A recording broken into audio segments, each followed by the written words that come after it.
everybody. It's Rick Dahrouge with the Asbury Circle, and this is called Rockin' Like a Hurricane. To get away from the personal side of things, which I think is important because all our lives are hurricanes. They start somewhere and they end up somewhere, and they often float around. So I remember the first time I really knew I wanted to play this thing was when my brother played the drums, my other brother played the guitar, and it was funny because he said I should play the bass, and I do love the bass now. That's like my favorite instrument. That's what I play when nobody's around.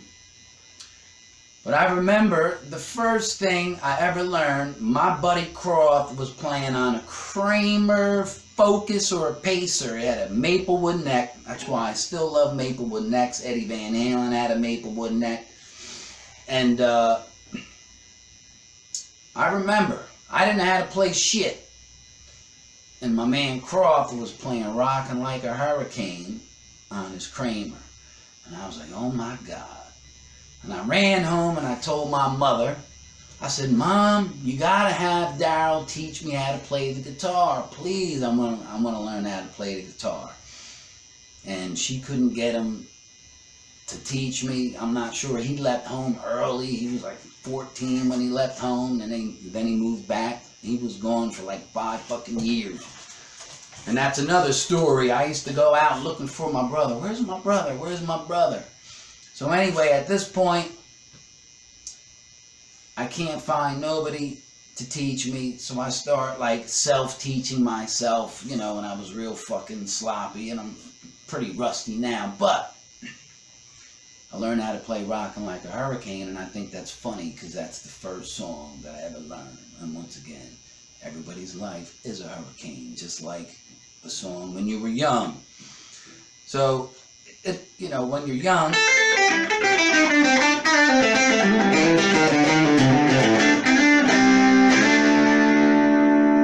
everybody wants to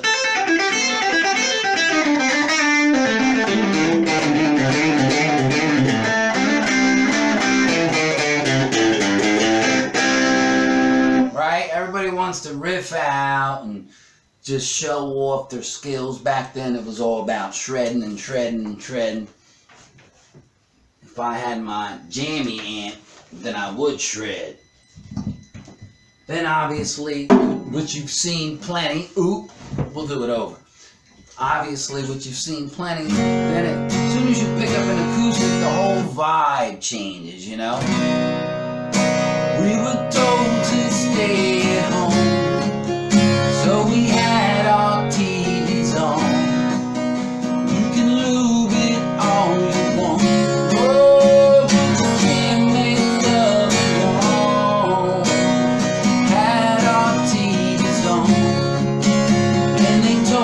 Stay at home.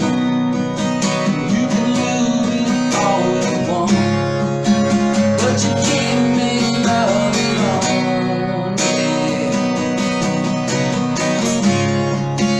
But you can't make love alone.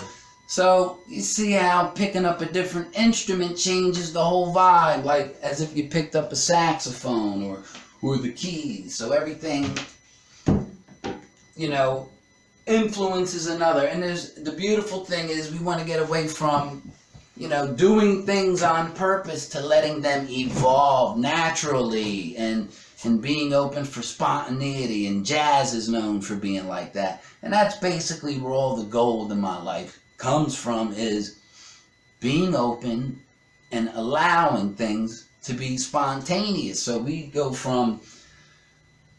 I go from wanting to play like Eddie, not that I was just playing like Eddie, that was what I aspired to be. Then I turned from songwriter, and then I'm like, I just want to play some riff-oriented shit, which, if I really put anything out in the world that I would say is uniquely mine, it would be the boom bap style riff, which I have a brand new one. It's called Archaic Revival.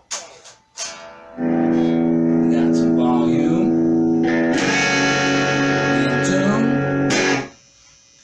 Goes like I said, everything evolves naturally. Allow it.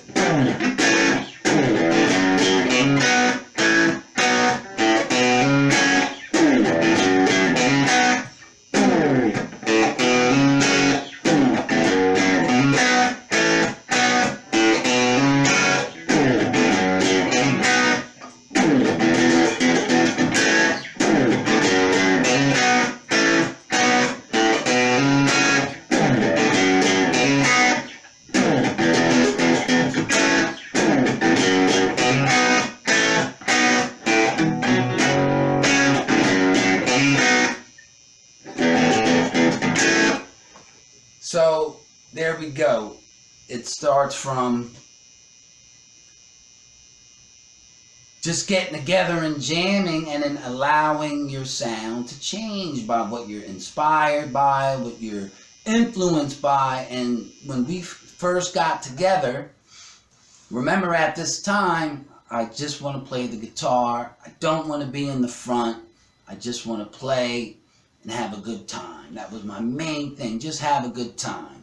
So early on, the core members of the band, you know, we were a three-piece, so it was easy for me to just play the reggae thing, and Sublime was out, and I'm a huge Marley fan, so it was easy for me to just hit the and sing, and we did that for a while. I'm not sure how long that period was, because time moves at different speeds when you're younger. And then as soon as I got back to the riffs, I started making all these, you know, I'm thinking Black Sabbath and trying to make it funky, you know, and J-Rock's playing the hip-hop beats. Eddie comes in, he's a natural vocalist, can sing a fucking harmony to anything. He's got the congas, and then all of a sudden he jumps on the bass. I'm playing a guitar, then I'm hands-free. We get a guitar player, and I jump into the position of emceeing because we were very beat-oriented. We just wanted to make sure that, one, it had energy, and two, that we were a pocket band, and it was all about the pocket. And at that time, even though funk was coming back, and there was a lot of good stuff. I mean, that, to me, I thought was really the 60s coming back. I started to see all kinds of music being mixed together. And that's what really contributed to our sound. And yeah, you have haters of that sound because people, I think, misrepresenting it. But I felt that there was nothing as deep grooved as the boom bap style shit. What's up, everybody? It's your boy Rick Dahrouge. Get the clip for the Asbury Circle. I was fortunate enough to take this riff to my buddy's studio and turn it into something more than just a riff.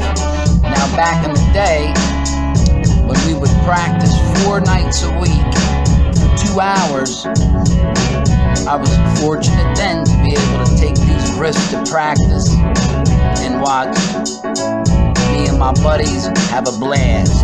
We were basically dropping into groove flow on a regular basis, so it basically turned it into a religious experience. And when you have that, you care for it. Music is, without a doubt, mind-body medicine. You can take your individual skill that you develop and bring it out into the world and share it. Is a wonderful opportunity. The jam room was basically a pharmacy, but we needed no drugs. We just needed our attention and our skill set, and we would drop into these beautiful grooves that would go on for hours. People often relate rock stars and musicianship with egos and big ego problems. I beg to differ, because when you're in the zone, the ego goes offline and drops into this state. And then once you come back, you're like Let's do that again as soon as possible. Now, I've heard Csikszentmihalyi say people with ADD, or if you're caught up in rumination, if it's just a fucking bad week, you may be barred from flow. But I would say flow is one of the greatest states that is available to us outside the psychedelic experience, because it is available all week long.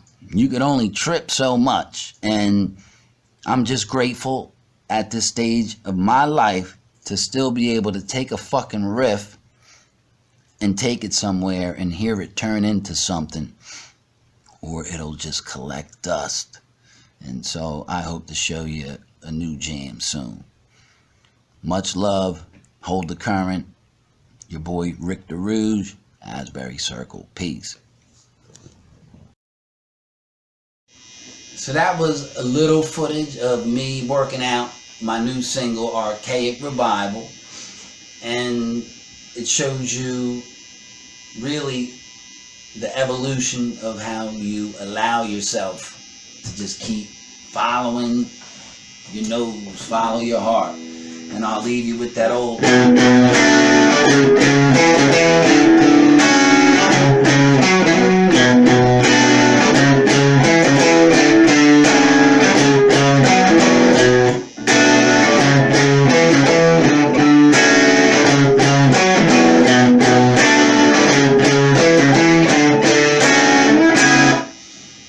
the old flavor. If we added anything to the world, it was that particular sound. And once again, if you like, don't forget to like, subscribe, comment, download, click below.